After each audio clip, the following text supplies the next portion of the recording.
Hola, buen día, ¿cómo están? Mi nombre es Florencia Bo y hoy les doy la bienvenida a Extra, el primer streaming que estamos filmando acá en el estudio de BDO con un tema importantísimo, un temón que tenemos para discutir con ustedes, que es la resolución 79 de la UIF. ¿Por qué es un temón? ¿Se acuerdan hace un par de semanas cuando el presidente Milei o el gobierno, no me acuerdo si fue o el vocero, comentó esta novedad de que querían que los argentinos saquen sus dólares del colchón? Bueno, eso trajo unas controversias enormes, inquietudes, dudas, consultas, miedos, ganas de hacerlo. Y también a todos los que nosotros trabajamos en el mundo de la prevención del lavado de dinero, se nos levantaron 1000 flag reds donde no sabíamos qué iba a pasar. Salió el decreto y por suerte en el artículo 1 hablaba de que el gobierno y todos los organismos, como en este caso la UIF, tenían que respetar y seguir las directrices y los acuerdos que ya estaban establecidos con los organismos internacionales. En concreto, para el tema de la UIF, lo que lo está rigiendo su forma de gestionar es el GAFI. Entonces nosotros pudimos a nuestros clientes darles un poco de paz y calma diciendo, si tenemos que seguir respetando las directrices del GAFI, nada debería de cambiar mucho. O sea, la gestión de los riesgos deberían de seguir relativamente iguales. Pero qué mejor de hablar con la experta en prevención de lavado para que les cuente las novedades de la resolución 78. Así que, bienvenidos. Lore, bienvenida. Lorena Barros es la experta en prevención de lavado que nos va a contar qué cambios trajo la norma, Lore. Bueno, hola Flor, ¿cómo estás?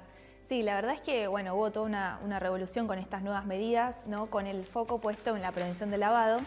Y todo arrancó, como decías vos, ¿no? con este anuncio de los dólares abajo del colchón, que lo sacamos, qué hacemos, cuáles son los controles, y uno esperaba ya esta flexibilización de los controles. Entonces salió este decreto el 22 de mayo que le daba un plazo de 30 días a la UIF para poder emitir alguna resolución para adaptarse a estos cambios. Obviamente esos 30 días estábamos todos esperando en el boletín oficial. Los 30 días más largos de nuestra vida. En el boletín oficial a ver cuándo salía la nueva norma de la UIF. Por suerte no tardó tanto, el 4 de junio salió esta resolución 78 que mencionabas.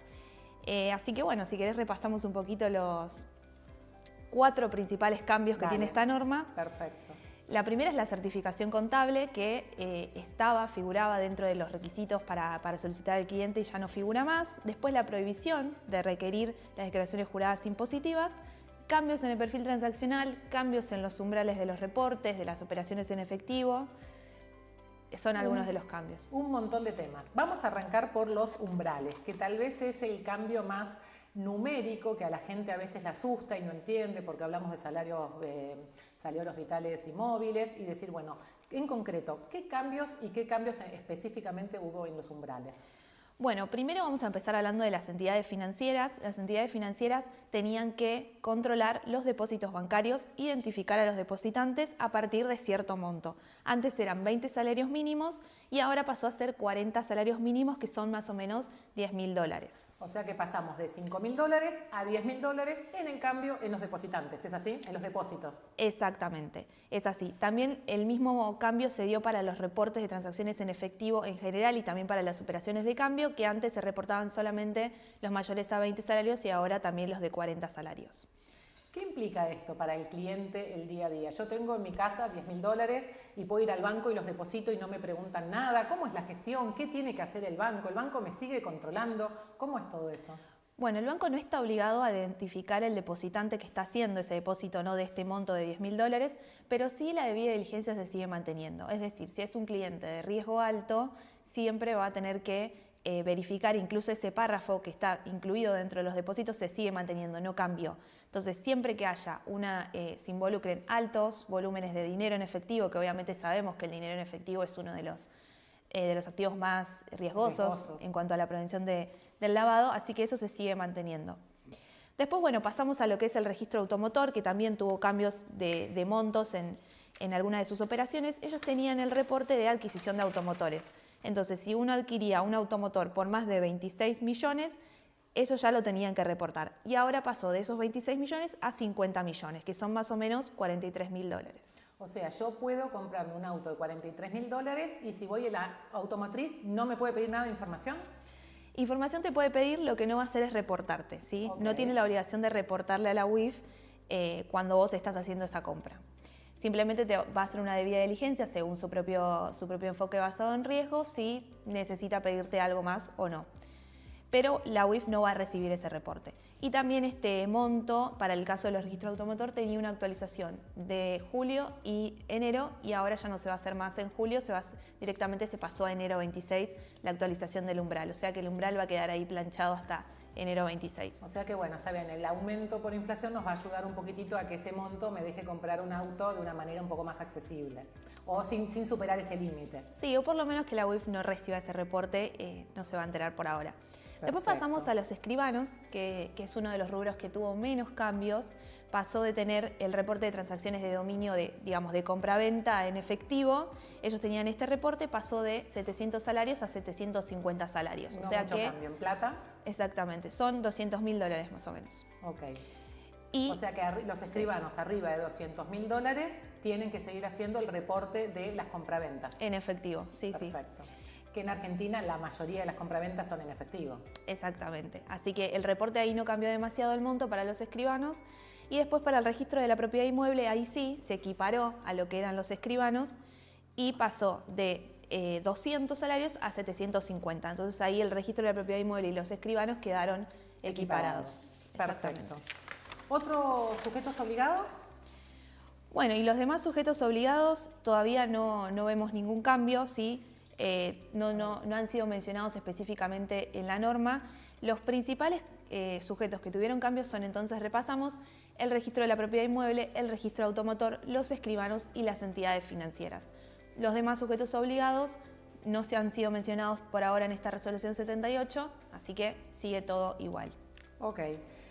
Otro cambio importante fue el perfil transaccional, que a todos los que están acá acompañándonos les va a preguntar qué es eso, qué significa, qué implica. Contanos un poquito. Bueno, sí, el perfil transaccional es un monto que se establece para la operación de los clientes, ¿sí? Cada cliente, según la información que nosotros podemos acceder, las operaciones que va haciendo, el propósito de la relación comercial, uno le establece un límite por el cual puede operar según serían los parámetros normales según el conocimiento que yo tengo de ese cliente. Una vez que ese cliente supera ese monto establecido que la misma entidad, cada sujeto obligado le establece, es donde se hace lo que se llama un desvío de perfil, ¿no? Donde ya empieza a ser raro que opere por ese monto, entonces yo tengo que hacer un seguimiento de esas operaciones, ¿sí? Puede ser, por ejemplo, que haya tenido la venta de una casa, le haya entrado un dinero extra, se justifica de esa forma y el desvío queda asentado. Si no, en el caso contrario, podría llegar a derivar en un reporte o en una investigación un poco más exhaustiva para entender cuál fue ese cambio. Ahora, una pregunta. En el perfil, en un banco me es fácil entenderlo porque uno opera ciertos montos todo el tiempo, no sé, tengo mi sueldo, tengo algún ingreso extra chiquitito y más o menos pueden establecer que todos los meses me entran, no sé, 100.000 pesos, 1.000.000, no importa el monto. Ahora, para el registro automotor, para los escribanos, ¿cómo es eso? Porque digo, tal vez es una operación puntual y nunca más lo hago. ¿Cómo saco ese perfil transaccional? ¿Qué implica? ¿Qué deberían de hacer? ¿Qué información nos deberían de pedir? Bueno, ahí hay que analizar cada una de las operaciones porque seguramente uno, como decís vos, conoce al cliente o tiene esa relación con el cliente en el momento que realiza una operación concreta y después esa vida con el cliente termina, digamos, no es que uno continúa, no es el cliente el que hace todo el tiempo operaciones, entonces ahí se debería evaluar cada una de las operaciones para poder tener un respaldo del origen de los fondos. Uno de los cambios, digamos, que trajo esta resolución es que antes las resoluciones daban una serie de documentos que se podían utilizar. Por ejemplo, todo lo que tiene que ver con la situación económica patrimonial, que hablábamos, los recibos de sueldo, pueden ser ventas de propiedades, algún ingreso extra que yo haya tenido y que por lo tanto puedo operar con más dinero. Pero lo que eliminó es que no se puede requerir declaraciones tributarias, ¿sí? Todo lo que tiene que ver... Eso es importantísimo, de vuelta. Se elimina, o sea, se prohíbe pedir declaraciones impositivas o tributarias. Ya no se va a poder pedir, entonces se eliminó esa parte del párrafo de perfil transaccional. Sí lo puedo hacer en base a otros documentos al perfil. ¿Qué documentos se usan o qué sería lo lógico que te solicite? Si yo quiero ir a comprar un auto, ¿qué me deberían de pedir o qué me van a pedir a mí? Primero, la declaración de licitud de origen de los fondos, ¿sí? Antes se pedía por certificación contable, que eso es algo que también se eliminó, y ahora solamente con la declaración que uno mismo realiza de que los fondos que está utilizando para hacer esa operación son lícitos, sería suficiente. O sea, yo escribo en un papelito que yo tengo ahorros porque trabajé toda mi vida en relación de dependencia y he juntado la plata necesaria para comprar un auto, lo firmo y lo entrego y eso es suficiente. Para la confección del perfil transaccional, sí. Ok. Pero, como sabemos, los sujetos obligados están obligados, valga la redundancia, a realizar una debida diligencia. Entonces, si yo establezco que esta persona que me está trayendo esta declaración jurada y nada más es de un riesgo más alto, yo le tengo que pedir el respaldo del origen de los fondos. Bueno, eso es importantísimo. ¿Y ahí qué me pueden pedir? Y ahí te tienen que pedir, por ejemplo, te pueden pedir el recibo de sueldo, te pueden pedir declaración de ganancias. Bueno, ahí se amplía todas las posibilidades para que vos puedas respaldar el origen de los fondos. Esto es muy importante porque siempre viste que pasa que el cliente es medio reacio a dar información y los sujetos obligados nos vienen a hablar a nosotros y nos dicen cómo hacemos para solicitar algo que el cliente no se enoje y no se me vaya y se me vaya a la automatriz de al lado o a comprar con otra inmobiliaria o a hacerlo la compraventa con otro escribano, ¿no? Porque empieza esa competencia de ver quién me pide menos y yo tomo por ahí. Yo creo que ahí para poder afianzar un poco la relación con los clientes y no ahuyentar en algunos casos, lo importante es hacer una buena gestión del riesgo. La norma te habilita a los sujetos obligados a utilizar su propio enfoque basado en riesgo, a determinar realmente qué clientes amerita que sean de riesgo alto o medio y que implica realmente una necesidad de tener que pedirle más justificación. Si es un cliente de riesgo bajo, tal vez no es necesario que yo le tenga que solicitar más información de respaldo. Entonces ahí es un poco donde entra la gestión del propio riesgo y el conocer qué tipos de clientes manejo, de qué jurisdicción son, qué actividades tienen y poder hacer una evaluación un poco más concreta, ¿no? En ese enfoque basado en riesgo que es clave hoy en todo en la vida, contanos un poquito para el que no sabe, para el sujeto obligado que está recién empezando a decir, bueno, vamos a tomarnos las cosas un poco más en serio o queremos empezar a cumplir de una manera más eficiente. ¿Cómo sería un poquito esta distinción? ¿Cómo deberían de hacer? ¿Qué factores deberían de mirar?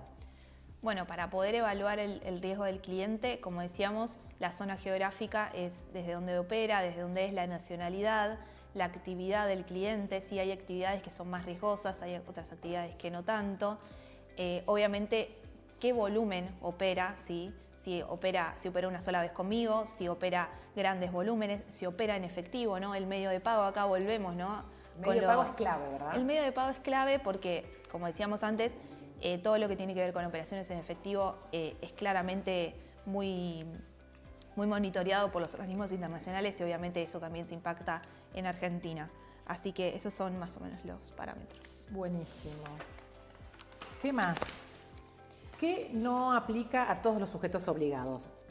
Bueno, digamos, como decíamos, solamente son 4 los que están afectados por estas nuevas normas y todos los demás sujetos obligados todavía no han sido mencionados. Es decir, esto que decíamos del perfil transaccional, por ejemplo, todas las resoluciones WIF que fueron saliendo y las modificaciones que se fueron realizando hicieron que las normas sean muy parecidas. Entonces, el concepto de perfil transaccional o el artículo que menciona el perfil transaccional es similar en todas las resoluciones. Pero la UIF en esta resolución nueva que sacó solamente modificó la redacción de las cláusulas de perfil transaccional para estos sujetos que hablábamos, que, volvemos a repetir, son el registro de la propiedad inmueble, de la propiedad automotor, las entidades financieras y los escribanos.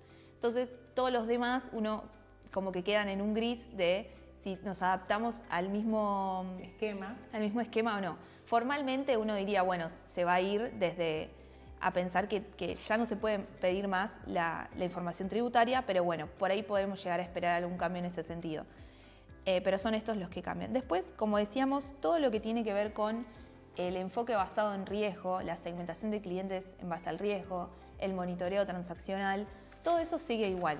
No hubo cambios en cuanto a todo lo que es el plan de trabajo del esquema de prevención del lavado. Sería toda la gestión del riesgo, eso no cambia nada. No, solamente es lo que decíamos, repasamos el perfil transaccional, los umbrales para ciertos reportes y voy a leer un poco también lo que dice el decreto, ¿no? Que cuando salió el decreto, incluso antes de que tengamos la resolución WIF, establecía que ninguna de las disposiciones del presente decreto podrá liberar a los sujetos obligados mencionados en el artículo 20 de la Ley 25.246, que recordamos es el artículo que menciona qué actividades van a ser las que estén alcanzadas, que van a tener que reportar ante la UIF, y que no las va a liberar de todas las obligaciones impuestas por la legislación vigente orientada a prevenir el lavado de activos. Como decíamos, esto también viene un poco de organismos internacionales, como mencionábamos al principio, el Gafi. Nosotros estamos enmarcados en un cuadro internacional donde no podemos de un día para el otro liberar los controles que se han establecido en años, y también cuando hace poco hemos salido de la evaluación nacional que hemos tenido ante el Gafi, la cuarta ronda de inspección que siempre hace el Gafi, donde salimos con una buena calificación. Sí, salimos justito. Salimos justito. Nos sacamos el 4 para probar, digamos. Entonces, la verdad es que flexibilizar demasiado las medidas podría traernos consecuencias también a nivel internacional. Entonces, es una flexibilización, hay un poco más o sea, hay controles que se flexibilizan en cuanto a montos, pero la estructura de la prevención sigue estando vigente. A ver, si te entendí bien. Entonces, mejoramos un poquito los umbrales, damos un poquito de flexibilidad, tal vez la persona, como dicen habitualmente la doña Rosa, que tiene $10.000, lo deposita en su propia cuenta sin demasiado problema, pero los bancos, todo el resto de los sujetos obligados, ahora vamos a hablar de los corredores inmobiliarios un poquito, tienen que seguir haciendo la misma gestión de riesgos de prevención de lavado para no incurrir en problemas con los organismos locales, como pueden ser la UIF, o que Argentina tampoco incurra en problemas con lo que sería el Gafi. ¿Es así? Exactamente, sí. Toda la gestión de riesgos que se venía haciendo se mantiene igual. Solamente estos 4 sujetos deberían mirar si algo les cambió algún umbral, si alguna información ya no la tienen que pedir, pero los demás siguen todo igual. Todo es igual. Importantísimo este punto porque muchos nos han llamado, muchos clientes con que tengo que seguir gestionando, no tengo que seguir gestionando, informo los reportes, no informo los reportes, hago enfoque basado en riesgos, no lo hago más, ¿cómo hago? ¿No? Entonces está bueno poder remarcar este punto. Contanos un poquito, Lore, del Gafi. ¿Qué es lo que implica esta relación que muchas veces nosotros siempre en todas las charlas y en las capacitaciones contamos? ¿Por qué Argentina o por qué la UIF le exige a los sujetos obligados que hagan ciertas cosas? Y en base a esta relación de que si la UIF no cumple, Argentina también queda mal parada. Entonces, lo que mejoramos con los dólares de colchón, como que nos lo empeora, llegado el caso, si quedamos mal parados con el Gafi. ¿Es así?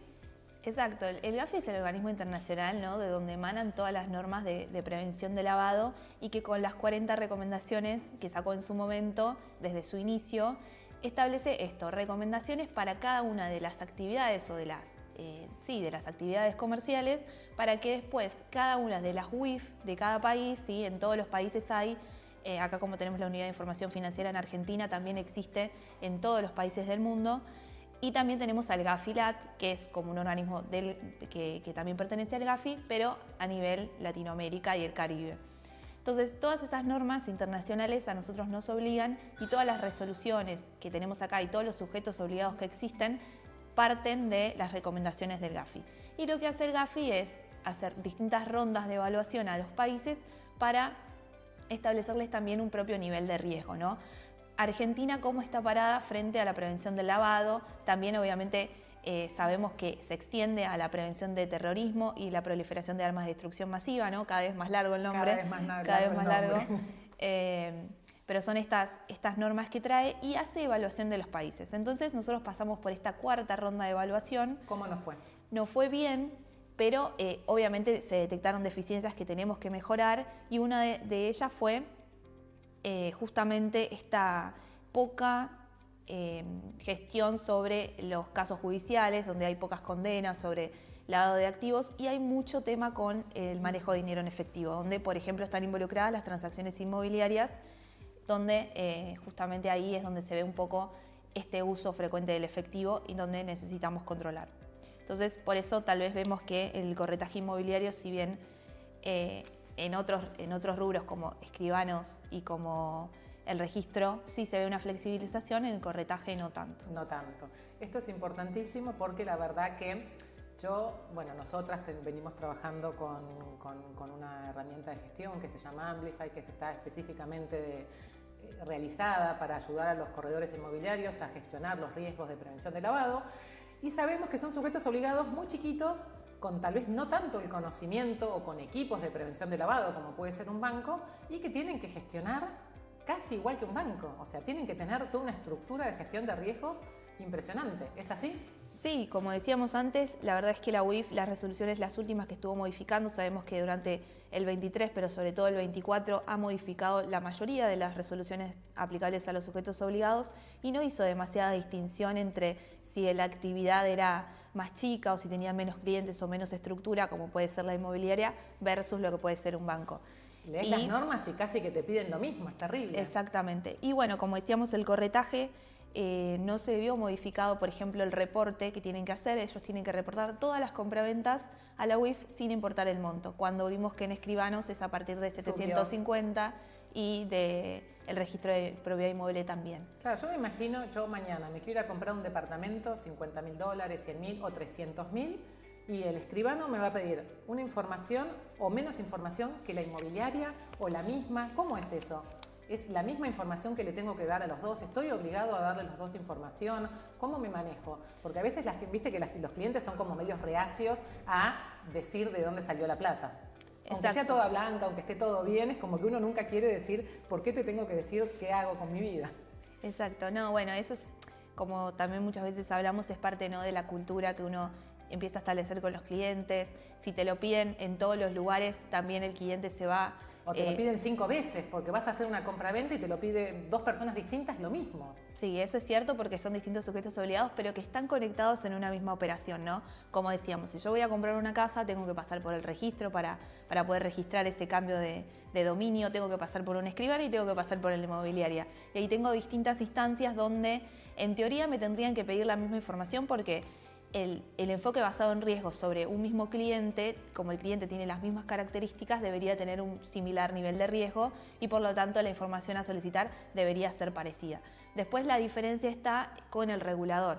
Ahí teníamos, como decíamos, los umbrales que, bueno, el escribano va a tener que reportar cierta operación, el registro otra y la inmobiliaria todas, porque las compraventas no tienen límite de reporte. Pero de cara al cliente, la información debería ser similar por esto mismo, porque el enfoque basado en riesgo ante un mismo cliente debería ser similar. Ok. ¿Qué se hace en el caso que el cliente no te quiere dar la información? Ya sea el registro automotor, ya sea la inmobiliaria o el escribano, porque pasa mucho. Nosotros nos cuentan nuestros clientes que el cliente no quiere dar la información, que es reacio, que se complica. ¿Cómo uno hace para usar tal vez este efecto del enfoque basado en riesgos para determinar a quién sigue un poco más o a quién sigue un poco menos? Es como toda una gestión difícil para gente que no está acostumbrada, ¿no? De vuelta, un banco tiene un equipo de 30 personas en prevención de lavado de dineros. Un escribano es único, un corretaje inmobiliario tal vez es una persona o son 2 o 3.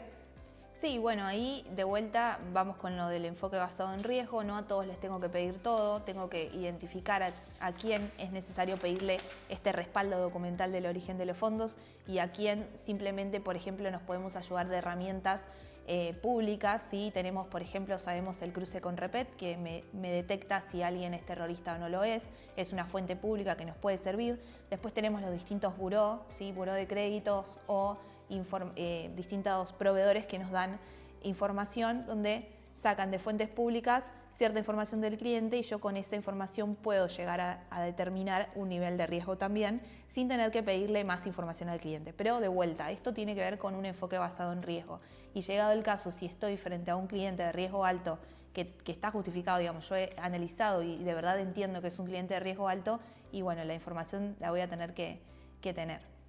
Como siempre hablamos nosotros, o siempre le contamos a nuestros clientes, viene un PEP extranjero y estamos en el horno, hay que pedirle hasta el ADN.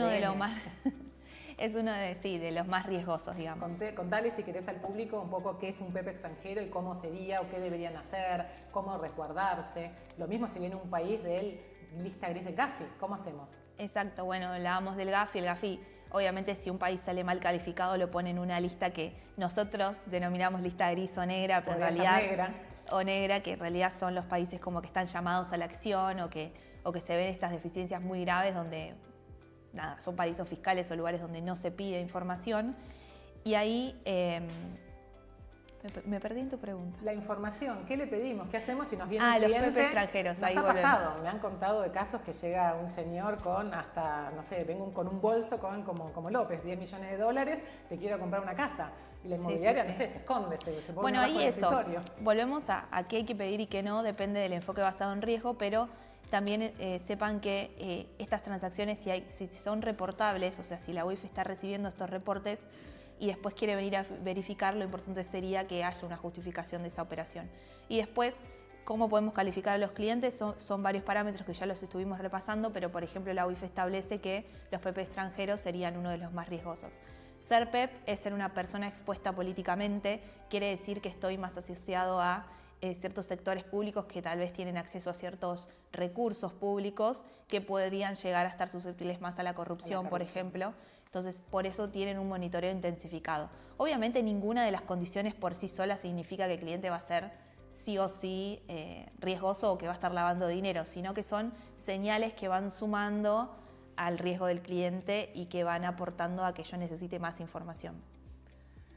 Lore, ¿algo más que quieras decirles, que comentar? Creo que hemos repasado un poquitito la resolución UIF de la 78, me parece que los puntos claves han sido tocados. Cambio de umbrales, cambio en el perfil transaccional. ¿Qué sujetos obligados no se vieron afectados? Exactamente, sí, ¿no? Recordar entonces que los que se vieron afectados fueron el registro de la propiedad automotor, el registro de la propiedad inmueble, las entidades financieras y los escribanos. Y después, bueno, también hablar un poquito de qué podemos esperar, si puede llegar a haber algún cambio. Como decíamos, podríamos llegar a esperar que se equipare un poco esto de los umbrales para otros sujetos o que el concepto del perfil de no pedir la información tributaria o la certificación contable también se extienda formalmente, si bien ya es algo que está establecido para todos, pero desde lo formal tal vez en algunas resoluciones no se cambió. Y también, por ejemplo, otros sujetos que tienen el reporte de transacciones en efectivo, como pueden ser la resolución 200, todo lo que son proveedores de pago, proveedores no financieros de crédito, que siguen con los 20 salarios mínimos cuando vemos que los demás se les subió a 40.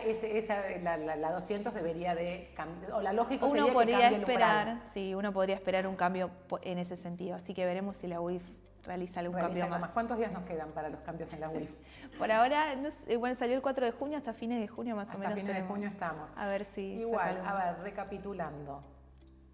Tenemos estos cambios de umbrales, pero yo creo que es importante dejarle el mensaje a todos los sujetos obligados que la gestión en sí no cambia, que el enfoque basado en riesgos no cambia, que tenemos que seguir haciendo todo lo que veníamos haciendo. Exactamente, sí, la gestión sigue exactamente igual, la segmentación de clientes, el monitoreo y demás. El pedido de gestión estuvimos este último mes, les cuento a todos ustedes, con varios clientes nuestros con inspecciones de la UIF, donde nos pidieron específicamente el nivel de riesgo de los clientes, cómo habían determinado si el cliente era de riesgo alto, bajo, medio, donde nos pidieron los procesos, los procedimientos, los manuales, donde nos pidieron, si tuvieron, esta parte es importantísima y ahora lo vamos a charlar, todo el mundo de alertas, de si vieron algún caso o tuvieron algún ROS o algún cliente con operaciones inusuales. ¿Cómo tiene que tratar esto un cliente? Bueno, eso es algo que se sigue manteniendo, así como es importante calificar el riesgo de los clientes, también es importante monitorear las operaciones que realiza, ¿no? Como decíamos, que también está muy asociado al perfil transaccional. ¿Cómo se hace ese monitoreo? Si yo le establezco un perfil al cliente y el cliente opera más de lo que yo espero que opere, tengo que controlar esas operaciones. Y para poder cerrar esa alerta que me surge porque operó más, le tengo que consultar por qué se dio ese desvío. Que puede ser, por ejemplo, una venta de una casa, entonces entró más dinero, por eso estoy haciendo esta operación de este monto. Pero sí, hay que hacer una gestión de operaciones inusuales. Siempre en toda operación, no importa qué sujeto obligado seas, van a haber operaciones que tienen sentido con la operación y las que son extrañas. Las que son extrañas hay que monitorearlas, hay que registrarlas sobre todo, porque después, como decís vos, en las inspecciones se pide un registro no solo de lo que se reportó, sino también de lo que yo miré y al final decidí que no se reportaba porque la pude cerrar y la pude justificar, ¿no? Siempre lo importante es registrar toda la gestión del riesgo que uno hace. Claro, eso yo siempre me quedo con ese punto, ¿no? Porque muchas veces en la charla con un cliente uno ve o te cuentan anécdotas, a veces que son graciosas, otras un poco más, un poco menos, algunas que te asustan, otras que decís esta operación prefiero no hacerla, pero es poco como el reporte de todo eso, la concientización de que tenemos que reportar alertas o operaciones, más allá de que llegue a un ROS, pero hay a veces inhabitualidades o cosas que no son tan comunes que uno le llaman la atención y muchas veces uno gestionó esa alerta, pero no lo dejó documentado. Y si no lo dejó documentado, para la UIF no existe. Exacto, es importante llevar el registro, incluso la UIF establece como unos campos que debe tener ese registro, por ejemplo, el día, la hora que sucedió, qué tipo de inusualidad detecté y cómo lo resolví. Dejar 3, 4 campos en un Excel, en algún sistema automatizado, en el mejor de los casos, poder llevar un control, porque también tienen plazos, ¿no? Si yo llego a detectar una operación y la tengo que reportar, tengo plazos establecidos. Entonces, para no pasarme esos plazos y no tener ningún problema con la UIF, tengo que hacer una buena gestión y un buen registro. Excelente. Bueno, de nuestra parte creo que hoy estamos. ¿Algo más? Estamos. Bueno, un placer haber estado acá con ustedes en este primer extra de BDO, hablando este tema que para nosotras es súper importante, que fue la resolución 78 de la UIF. Hasta la próxima. Muchas gracias. Gracias, Lore. Un placer haber compartido este ratito con vos. Gracias, Flor.